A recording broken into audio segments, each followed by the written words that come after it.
So my name is Roxanne Edrington, and today we're going to talk about why nutrition and supplements matter in baseball, because they do. I see a lot of my patients are athletes, high-level athletes, and it's amazing what they eat, what they think is good. They come in and I cannot believe with the junk food that they're eating that they can even perform very well. And then when I talk to them about changing what they eat, this is what they'll tell me. They'll like, well, I'm like one of the best players. And I'm like, so just think how good you could be if you ate right. And so regardless of how good you are, because it happened to me, regardless of how good you are, if you dial in your nutrition and you take supplementation, I promise you, your performance on the field, off the field, how good you feel, your energy, your strength, your speed, everything is going to get better. And I've seen it because I've taken people who were doing junk food, and they were the best on their team, but after they changed what they ate, how incredible. I mean, it's not even 25% better. It's really, really huge how better they were on the field. So here's a quote from Alex Rodriguez: nutrition is so important. It can't be stressed enough. What you put in your body is what you're going to get out of your body. And that's what I was basically saying. That is so true. So today what I'm going to be talking about is why nutrition does matter, the importance of supplementation, how to fuel the body, a daily checklist, and daily habits for high-level athletes. So who am I? So I'm going to formally introduce myself. My name is Roxanne Edrington. I'm a chiropractor, a clinical nutritionist, and a functional medicine practitioner. So does anyone know what functional medicine is? So functional medicine is a type of medicine that is, I feel like for athletes are really, really important. And here's an example why. Functional medicine looks at the whole body. Medical doctors or other doctors, even a chiropractor, as a chiropractor, we kind of segment the body. So I see a lot of athletes come to me because their joints hurt, they just can't recover, they're just aching, they might have headaches and all this stuff. And when they go to medical doctors, basically they might be given an anti-inflammatory. And I'm not bashing medical doctors, my husband's a medical doctor, but I'm just saying that's probably what they're going to get. If you go to a functional medicine practitioner, they want to figure out, why are you inflamed? So for me in my practice, 60%, maybe 70% of my athletes that are chronically inflamed, it's because they're eating foods they're sensitive to. So when you eat foods you're sensitive to, your gut gets inflamed, and when your gut gets inflamed, the stuff that's coming down your intestines actually seep into your body again, and so you're going to have inflammation. Your joints are going to hurt. You're going to be fatigued. You're going to be tired. And yes, basically what I said, you're reabsorbing your poop. And it happens. And so the difference between functional medicine is we fix the problem. We figure out what you're sensitive in, have you stop eating it. I mean, you can have it every once in a while, not all the time. But by doing that, we're actually fixing the problem where you won't have downstream inflammation. Whereas if you just take a pill, you're not fixing the problem, you're just preventing the downstream. It's kind of like putting a Band-Aid on something, but it's going to continue to bother you. So that's the difference between functional medicine. Okay, so I've been in practice for 33 years. We already talked about football. I started at 35 and 37. I started playing football. Then after 37, at 48 and 49, I started doing Ironman competitions. An Ironman competition is a triathlon where you do, the swim is 2.1 miles, the bike is 112 miles, the run is 26.2 miles. The race takes you anywhere between 12 to 14 hours. So I did that at 48 and 49. At 50, I felt like that was really hard on my body because that's a lot of, exercising a lot is not really healthy. It increases oxidative stress, which makes you age faster. So I decided to get back in the gym and lift weights. And then I did it was right after I turned 50, because that's, you do that when you turn a big number. I competed in a women's figure competition. I won and got my pro card. At 51, I competed on the show American Ninja Warrior. I continued to do ninja at 52. Also at 52, I started doing Spartan races with my son. My son now, I think he's 32 years old. We do CrossFit together. At And at 53, I continued to do ninja and do Spartan races and savage races. At 55, I won the world, in the World Ninja League, I won the world finals or the world championship. At 56, I also went back and won the world championship. And then at 57, I started doing CrossFit. So I did the Open, and then I qualified for the qualifiers, and then went to the semifinals for the CrossFit Games. And then at 58, I had shoulder surgery. So I'm 7 months out of shoulder surgery. But I'm back into doing ninja and CrossFit. So all that to say, who cares what I did? That's not... I mean, I don't care what I did. I'm not trying to brag. What I'm trying to say, if you notice, after football at 37 to 48, there is no pictures, there's nothing happening. There was a point right when I was turning 40, something happened. I started feeling tired, I was fatigued, I wasn't motivated, I didn't want to work out. I just didn't really do anything. I did go to the gym, but I had to force myself. And this is the dark years where I was like, okay, is this really, when you get older, what's going to happen? 40 years old, this is why people don't work out. But I threw myself into, because I lectured around the country, I do lecture on nutrition and other things, but I threw myself into sports medicine, the metabolism, energy, beta oxidation, which is basically your body uses fat to fuel your mitochondria to make ATP. But I studied all this stuff because I needed to be better. I was not going to just live that way. So once I studied it and I started applying it to myself, that is when I started doing other stuff. And the interesting thing is now, even now I'm 59, and at my age, I beat a lot of 17-year-old, 18-year-olds, 20-year-olds. Now, the only thing that changed is that I took supplements and ate right. And when I'm talking about supplements, I'm not talking about testosterone boosters, fat burners, all that stuff. I'm just talking about little normal stuff, which we'll talk about in a second. So I used supplements just to support me, but the main thing was diet. So once I dialed all that in, it was amazing. And what I'm frustrated with is I wish someone would have told me at 16 years old, or even before that, this information, because I feel like I wasted it on my youth. Who knows? I could have been in the Olympics or something. I wasted all that, and I didn't start having more energy and feel good until I was 49 years old. And so now, even though I'm like, my plan now is to go to the CrossFit Games and still doing ninja and all that stuff. So even as being someone old, not because I am the best athlete, I'm never the best athlete. It's because my nutrition and my supplementation is dialed in so good that I can do better than the younger people that aren't doing what I'm doing or not dialed in, or I can do better than someone who doesn't really care, they're just natural athletes. Being a natural athlete will get you so far, but once you go to college or beyond that, there's going to be someone that's not as good as maybe a good natural athlete that is going to beat you because they understand, like, man, I'm just not as good. And they're the ones that are really going to look for getting the edge to be better. So if it's not you, it's going to be someone else. And truly, it's not even that hard to do, and it can make all the difference in the world. So why nutrition matters? It matters because, okay, what are some things that y'all want to be better at? Yeah, exactly. So people want to throw harder, hit further, recover faster, they went off the injury list. Now, if you're working out really hard and you're eating crap, you're not going to be able to recover. So your tendons and your ligaments, they are going to stay inflamed. If they continue to stay inflamed because they can't recover, and then you're working out the next day and the next day and the next day, you are going to have an injury. You're going to have a permanent injury. So that will put you on the injury list. But if you're eating right to where you're decreasing this inflammation, then you're not going to have these chronic injuries, which are going to lead to maybe, a devastating injury where you're sitting on the bench. The other thing that's important, because it helps you get recruited. And that's a big thing. So the key point here is your performance on the field starts with what you put into your body. And think about this. You would not put low octane gas in a high performance sports car. You can. And what's going to happen?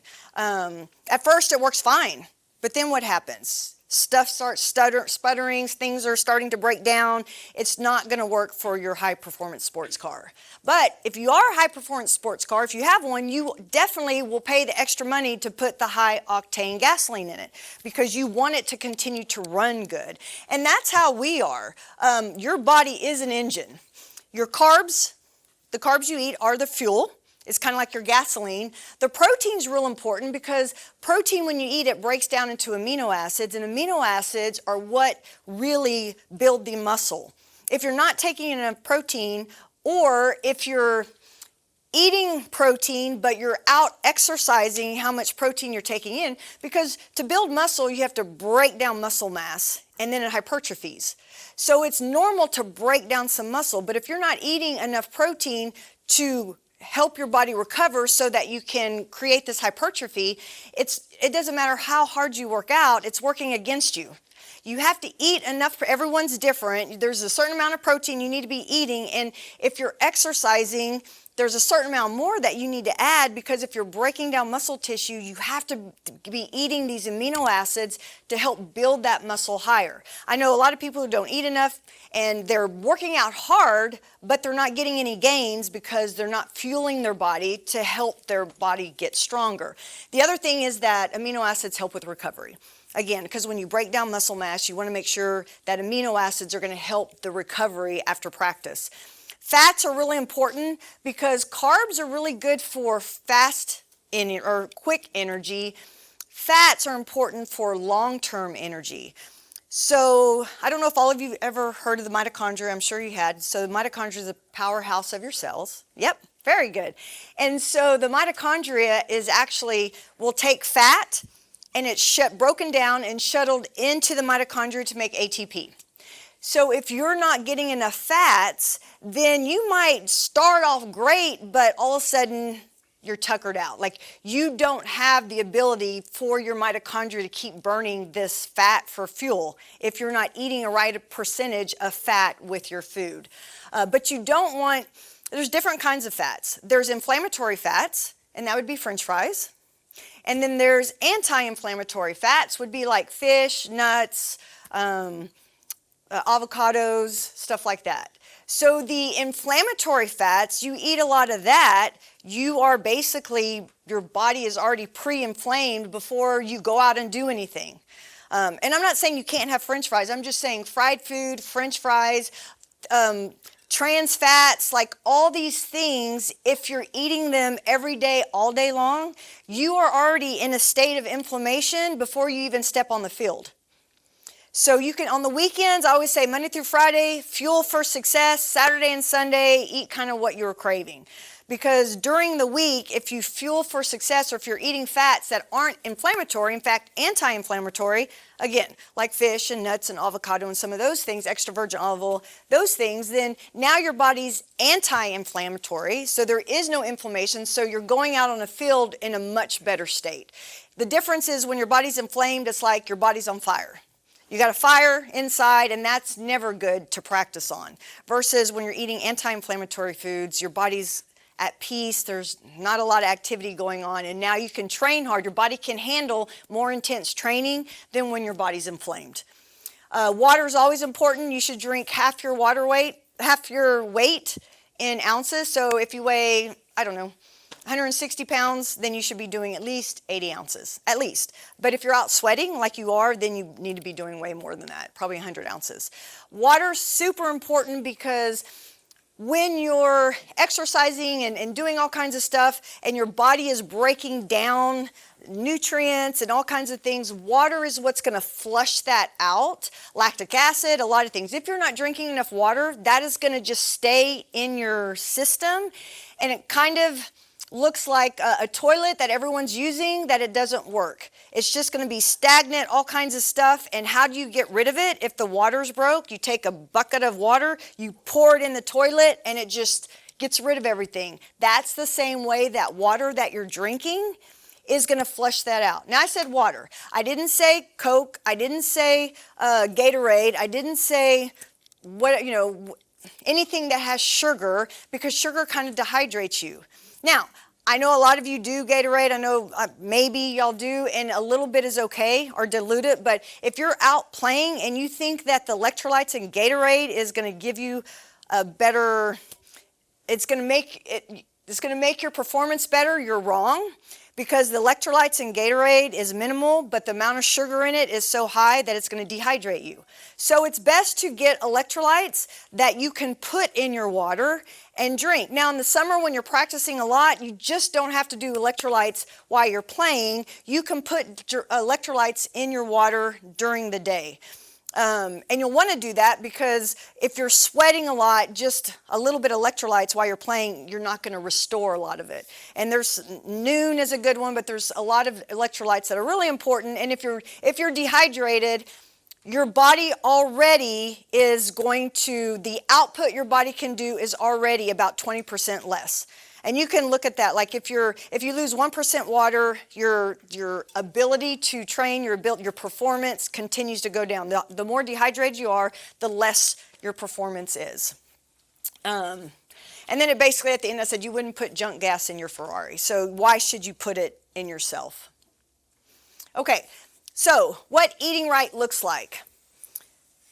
So in a perfect world, you should get up in the morning and have breakfast. And I mean a breakfast, every meal that you eat protein should be the centerpiece. So a protein shake for breakfast is not the same as eating eggs and like oatmeal. A protein shake is just amino acids. It's like me taking a multivitamin instead of me eating, food.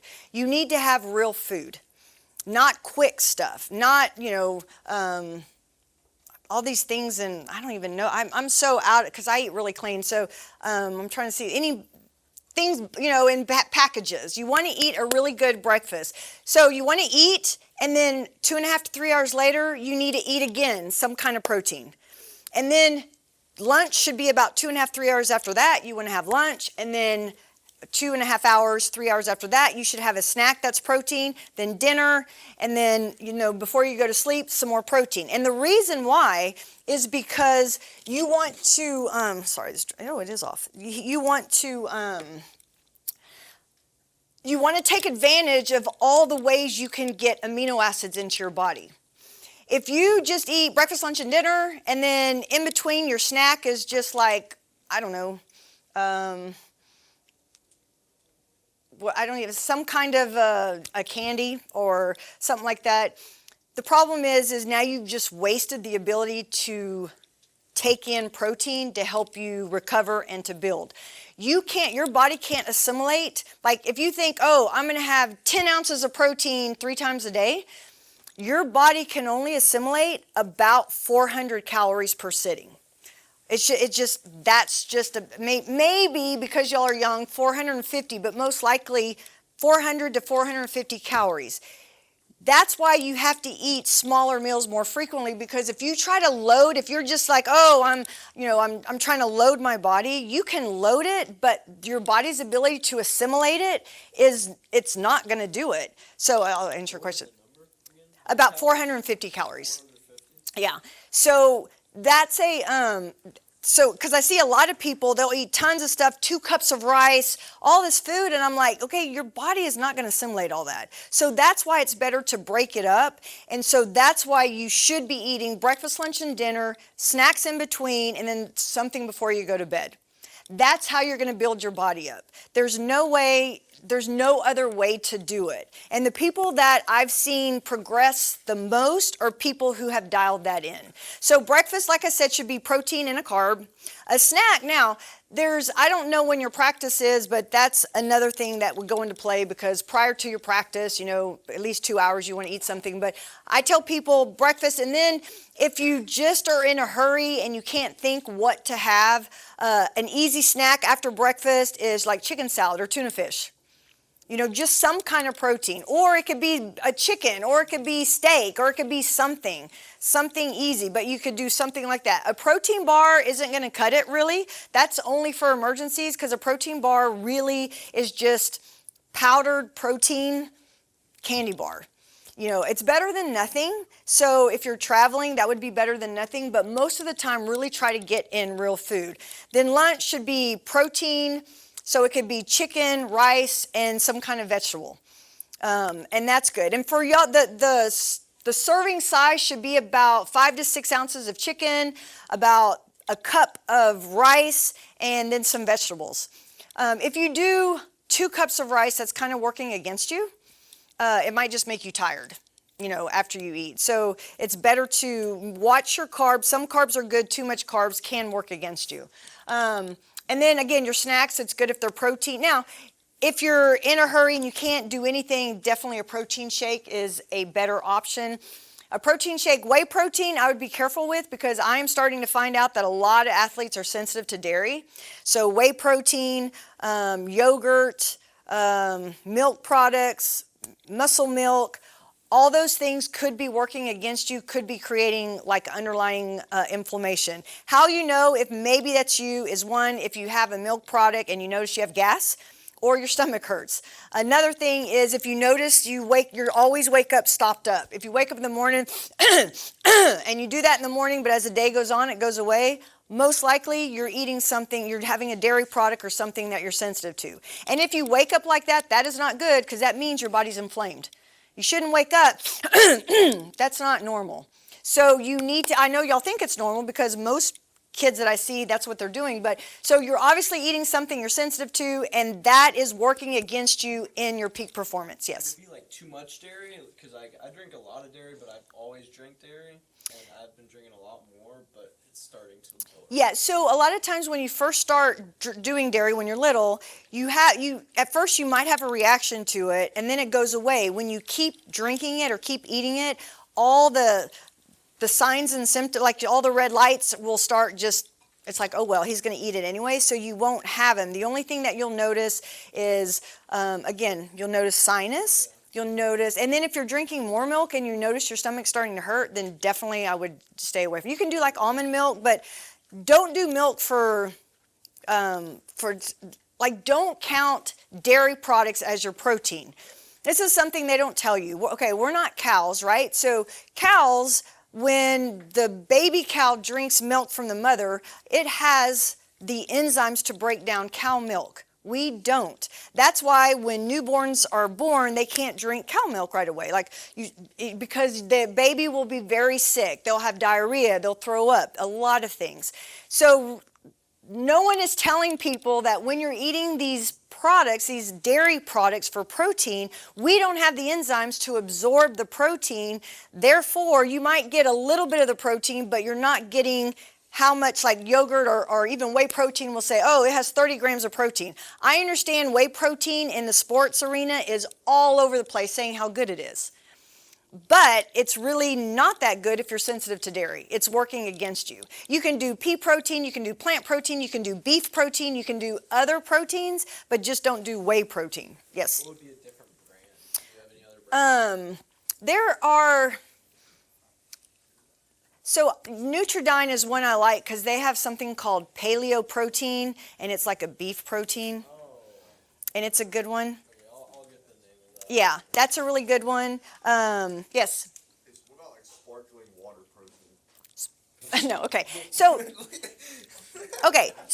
yeah. So really, okay, let's think here. Man makes a powder or liquid and sells it to us and says it's protein, right? That's like even protein shakes. Man makes a powder and sells it to us and we drink it. We are very complicated beings. Like, it doesn't even make sense to me that someone can think they can take a man-made powder and drink it and our body is going to use it the same way it's going to use real chicken or real fish. Whenever something, like I see a lot too, people do protein pancakes, protein waffles, protein, all that stuff. They're just putting protein powder that man has made. It's not real food. I always say if God made it, it's good. So meaning if the food has ran, swam, flown, or grown, it's good. If man made it, like man takes cow milk and converts it into yogurt and cottage cheese and ice cream, all those things are processed. They're not even real food.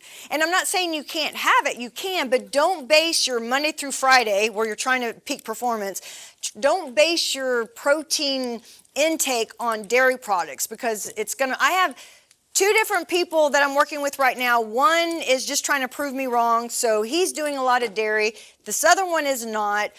This guy, he's finally realizing, okay, you know what? I'm going to start doing what he's doing because he's not getting the same results. And he's always he wakes up kind of sore and stiff, but as the day goes on, he feels better. And that's really because he's already inflamed. So you just really have to be careful with that. And anything that says sparkling protein, come on. You don't even have to be 7 years old to know that this is like, you're not really getting the protein. 30 grams, no total sugar.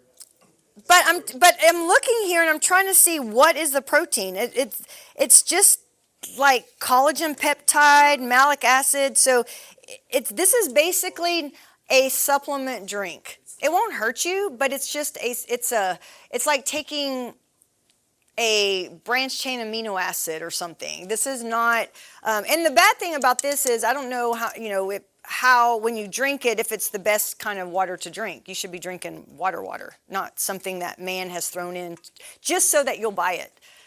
But that does look pretty sparkling protein. That looks pretty flashy. It looks like he's bought it. Yes, and that's okay. But also you need. I mean, I don't think that's going to give you the competitive edge that maybe some other stuff. Okay, so eating every 2.5, 3 hours. Protein should be the centerpiece. Now, vegetables are important even if you don't like vegetables. Like I said, I've been doing this 33 years. I've seen people who don't eat vegetables. They just do like chicken and rice. And they are going to respond much differently. Their overall health is much different and their performance is much different than someone that's putting in vegetables, because in your gut you have a bunch, and I know you know this, a bunch of bacteria. It's your microbiome, or if it's your gut flora. So fiber feeds the good bacteria. You need good bacteria. Good bacteria makes like B vitamins, butyric acid, acetonic acid, like all kinds of things to keep your stomach healthy. If you're just doing carbs and protein and you're not doing a lot of vegetables, what's going to happen is the good bacteria is going to die and bad bacteria is going to take over. And then you're going to have a cloudy mind. All kinds of things can happen. So it doesn't mean you have to, I would just try 2 to 3 times a day, have vegetables. Fruit doesn't count because fruit is sugar. So if you're doing chicken and rice and fruit, now what you're doing, the sugar in the fruit is going to feed the bad bacteria. So you need to make sure the fiber you're getting is from vegetables. And again, not so much, it is partly for the antioxidants in it, but also because you want to make sure your gut is healthy. When your gut's inflamed, your brain is inflamed. They go hand in hand. So when your stomach hurts, or you drink milk and now your stomach hurts, your brain is also getting inflamed. So they work together. So you don't want to do that, because a inflamed brain is going to make you just not be able to concentrate and focus as good as a non-inflamed brain. So for the veggies, should you switch up your veggies daily, or do you think it's okay to kind of do the like? So what I eat, it's in the car. I carry my food around all the time. So what I eat, like today, mostly what I'm eating is ground turkey breast meat and chopped spinach and brown rice. Just because I cooked it and I just threw it in there, and tomorrow's probably going to be broccoli with my protein. And yeah, I do that just because when I don't want all these bags open, because I am busy. So sometimes I cook it, other times I just get frozen vegetables. Frozen vegetables are fine. Once they cook them, they flash something them to where they still hold all the nutrients. Yeah, something. So they still hold all the nutrients. Where canned vegetables, anything that can sit on the shelf for a long time is dead. It's not real food. So canned vegetables, not the best. Frozen or fresh vegetables, you're going to get the fiber and you're going to get more nutrition value from. Are there any vegetables that maybe want to avoid? Well, green vegetables are always good. So people Potatoes. Potatoes is a carbohydrate. When I'm talking about vegetables, I'm talking about more fibrous vegetables. So that would be like asparagus, cauliflower, broccoli, spinach. Trying to think of the other ones. Any other ones y'all like? Corn? Okay, green beans. Yeah, green beans is a good one. Digestion, right? So no, corn is starchy. So corn is more like a potato. So go ahead. No, I was about No, so yeah, so that's not, so when you do protein, you do vegetables, and I mean fibrous vegetables, and then you can do a little bit of starch. Potatoes a starch, corn is a starch, beans are a starch. A lot of people say beans have protein, but they also have a lot of carbohydrates in them, so they're really viewed more as a starch. So, and remember, when you make your breakfast, lunch, and dinner, not so much breakfast. Breakfast can just be protein and carbs, but lunch and dinner, you need protein, you need a fibrous vegetable, and you need your starch, whether it's rice. Now, brown rice, wild rice is better than white rice or jasmine rice. Jasmine rice and white rice breaks down a little bit faster. It's okay. It's just brown rice is better. It will stick with you a little bit longer. Yes? So, are you cooking these proteins every single day? No, so on the weekend, I usually bake a lot of meat or something like that. The vegetables I pretty much will do whenever I run out. So like a bag might last me a day. So usually the next morning when I'm making my breakfast, I'll do that. Some people will cook a bunch of vegetables because they might put them in the oven. When I make my protein, I do ground turkey breast meat because I am so sick of eating protein. So what I'll do is I'll make patties and just make a whole bunch of them, put them in the refrigerator. And so when I prepare my food in the morning, I'll grab one of the patties and I break it up to the size of like rice, because that way it's so easy to eat. I break it up really, really small pieces. I throw my vegetables in it. I throw my brown rice in it, and then I might put lemon pepper or something on it so it's ready to microwave. So I have several bowls like that. Sometimes The same protein every single day? if you want to. Like, I've been doing this for many, many years, so I eat to fuel myself, so I don't care if it's turkey or chicken or it doesn't matter. I don't care what it tastes like. I'm not, generally when I'm not even hungry because I eat every 2.5 to 3 hours, and because I know I have to, especially because I'm older, that I'll lose muscle much faster. So it doesn't, but some people will do fish, some people will do chicken, some people will do turkey, some people will do shrimp. I mean, the problem is that if you're trying to do a lot of different stuff, you can make all that meat and just freeze the leftover so it doesn't go bad. And because that's another thing that people do, they'll make a bunch of chicken and they'll keep some for the week and then they'll put the rest in the freezer so that another weekend they don't have to cook, they can pull it out. Same with rice. Like rice, I have a rice cooker, so that's easy. I just make rice, and then the vegetables usually are frozen. But you just have to get,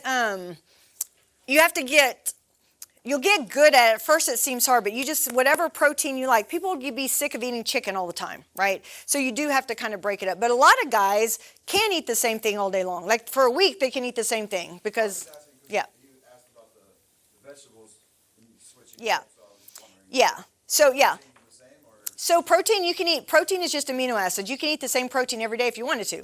There's really my protein's usually egg whites and turkey breast meat. That's all. I don't eat chicken or fish. Those are the only things that I eat. Is that just personal preference? Or Yes. reason for that? Yeah, egg whites because they don't have a flavor. Yeah. You know, and they're so and the 99% ground turkey breast meat doesn't have any taste. Really? So you just So I'm hiding it. Yeah, I'm just hiding it. Yes. Oh, sorry. Didn't see you. Are you, I guess growing up, I always thought like rice, pasta, or potato was equivalent. Is that really not?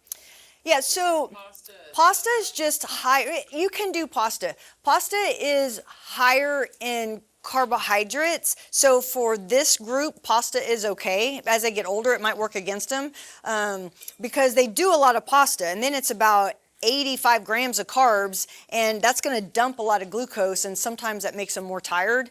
For guys that in one sitting, you probably don't want to do more than 30 or 4 grams of carbs.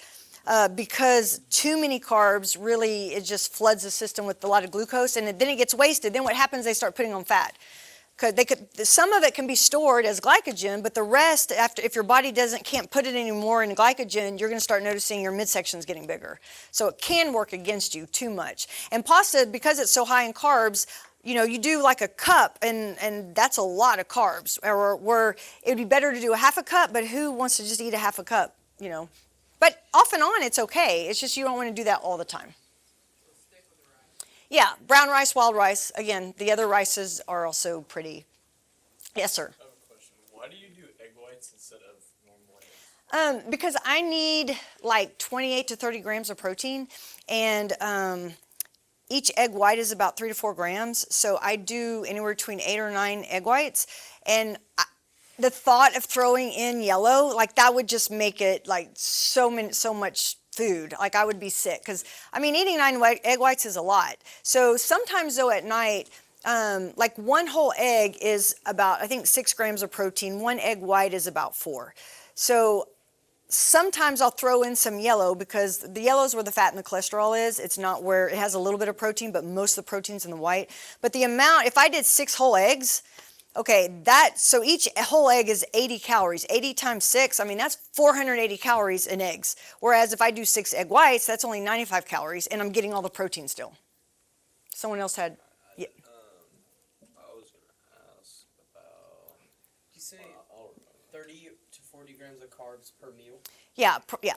I would say more like 30, like so, but sometimes your snacks won't have carbs, because this is, okay, I'm just going to throw this out there. This is where it gets, because when I see people, this is what I do. But basically, I always take someone's weight and I divide by 2, and that's about how many carbs minimally they should do a day.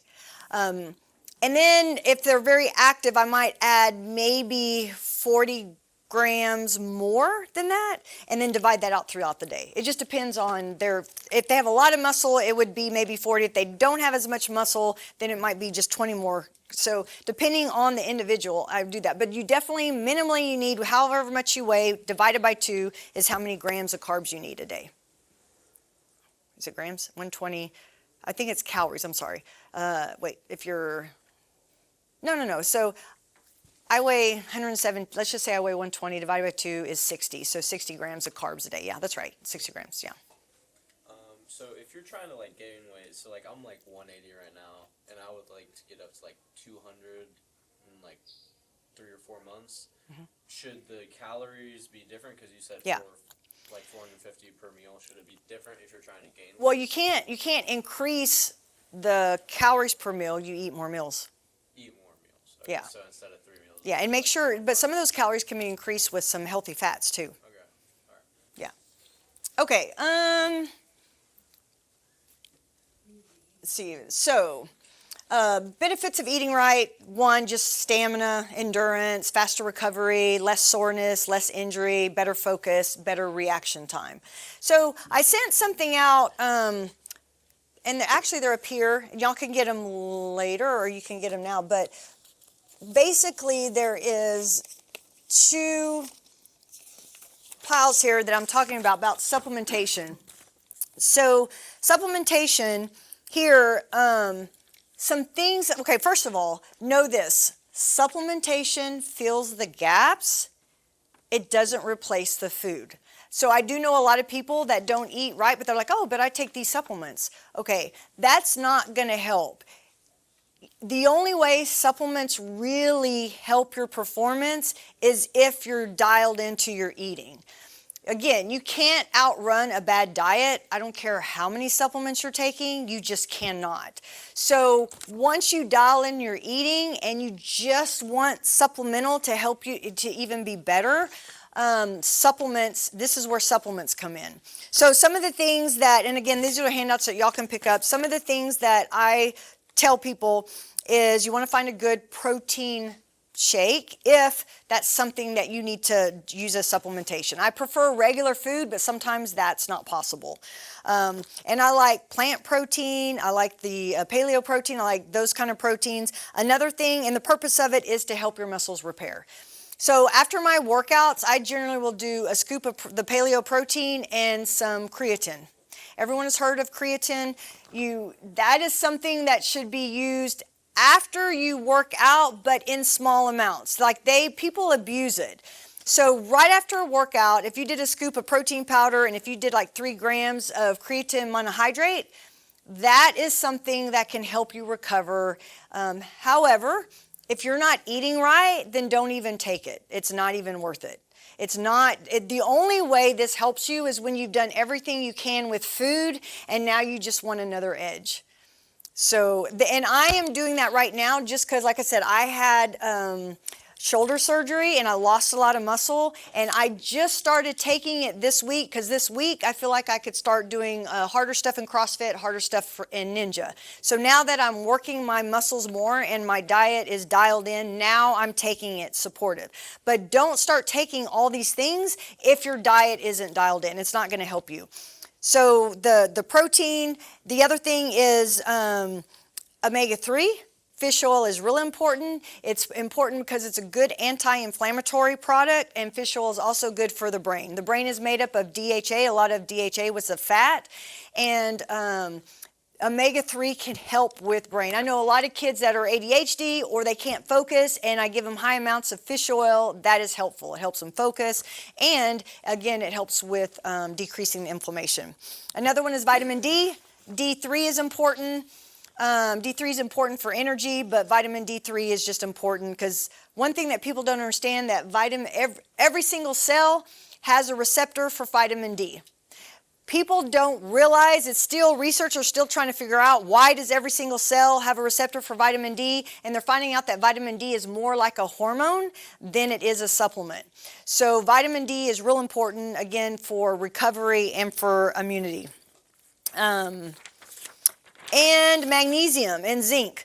You sweat out. If you sweat a lot, you're sweating out a lot of magnesium and zinc. You might realize too, you might get that cramp in your foot or cramp in your calf. That's probably an indication that, one, you could be dehydrated. Two, that you're just sweating out a lot of magnesium and zinc. So magnesium and zinc is important. And then of course electrolytes. So some of the things you want to avoid are fat burners, testosterone boosters, and what does that say? Sketchy pre-workouts. So everyone always asks me, what pre-workout do you take? And I'm like, food. I eat food. Like what? Because if you're doing something that has a lot of caffeine, that's going to work against you. Caffeine, at your age, you shouldn't be doing a lot of caffeine. And you might feel like it's giving you energy, but the other thing it's doing is dehydrating you, and you're making your adrenaline, your norepinephrine, epinephrine, you're stimulating the adrenaline, which is going to basically be burning out your adrenals, which is going to make your endurance out on the field less, and you're not going to be able to sleep as well at night. So watch out for that. The testosterone boosters, no way should y'all be taking it, because anytime you take something that's a testosterone booster at your age, you could be messing up with your hormones. You might stop making testosterone, as much testosterone as you normally would make if you're taking testosterone boosters. So be very careful with that. Also the pre-workout drinks a lot of times have banned substances in them. They just hide it in there. So everyone says, oh, this is a great pre-workout drink. Well, a lot of people have failed drug tests because they were doing these pre-workout drinks and didn't know it. Because they don't care. They want to sell the product. So, and they want the product to be good. So be careful. Like, I wouldn't do pre-workout drinks. Of course, fat burners, that's just terrible for teens. It burns your adrenals out. And branched chain amino acids, I'm not against them, but I feel like if you're eating, like I said, every 2.5 3 hours protein, then eat real protein. Don't eat man-made protein. Okay, we're almost done here. So what happens if you don't fuel right? Obviously, you're going to get fatigue. You're going to have weak lifts, slow recovery. You're going to be more sore and tight. And the last thing is getting outworked by other people who are dialed in with nutrition. So the edge most players ignore. Most players, it's funny, they do focus more on the training, like, wanting to throw harder, run faster. But they're not thinking about the recovery part as well. Resting is just important. Recovery is just important. You got to sleep. You got to sleep 8 hours, 9 hours. You got to sleep. Many people have outperformed people who are training really, really hard, not sleeping as much because they're playing games at night. And the other people who maybe are, can't lift or can't in a normal situation might not be as good as them, but if they master recovery, like sleep, then they're going to blow them away down the road. So you really, really got to master recovery. The other thing, the edge that people ignore, college and pro players have full-time nutritionists, so it must be important.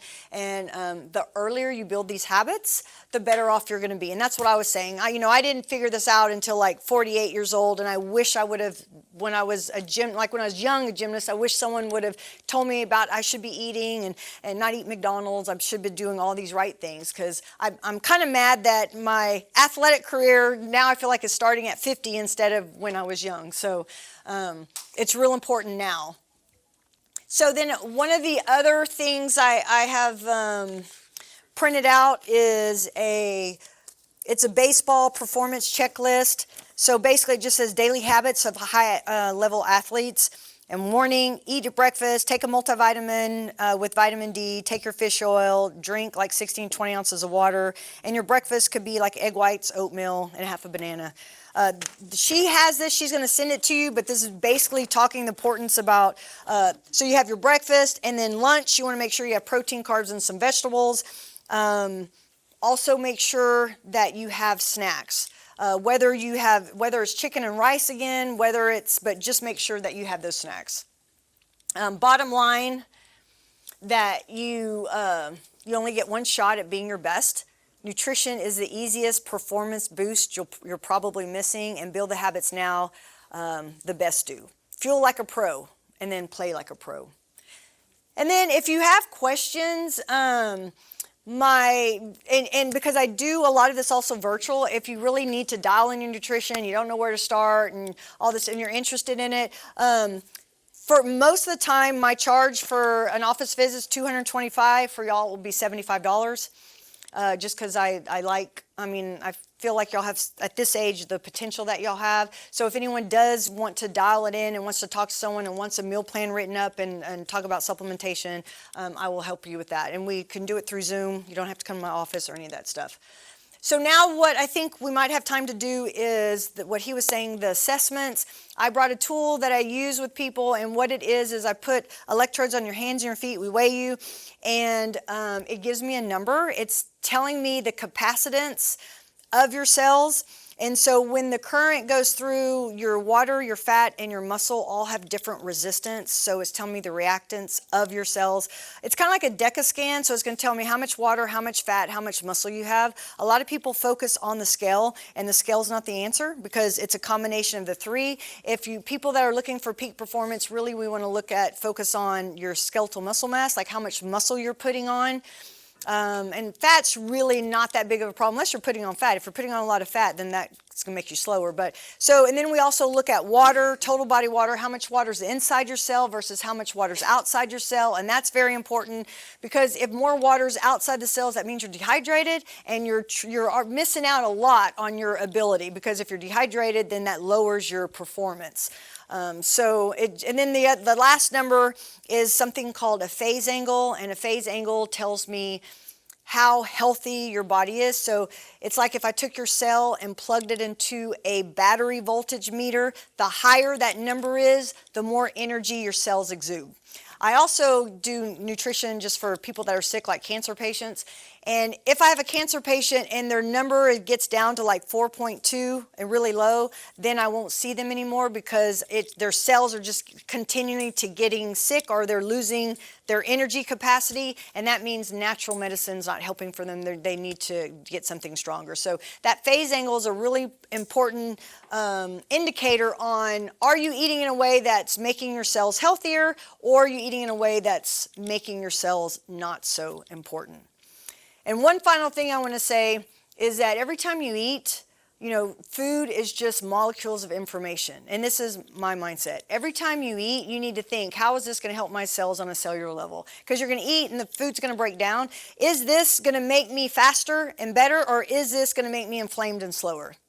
So you have to think about that, because food really breaks down, and your cells are the ones that are getting the byproduct of it. So if you're feeding inflammatory foods in your body all the time, your cells are going to be inflamed and not going to be capable of performing like they should. If you're eating healthier foods on a cellular level, your cells are going to be healthier, and you're going to be able to perform better.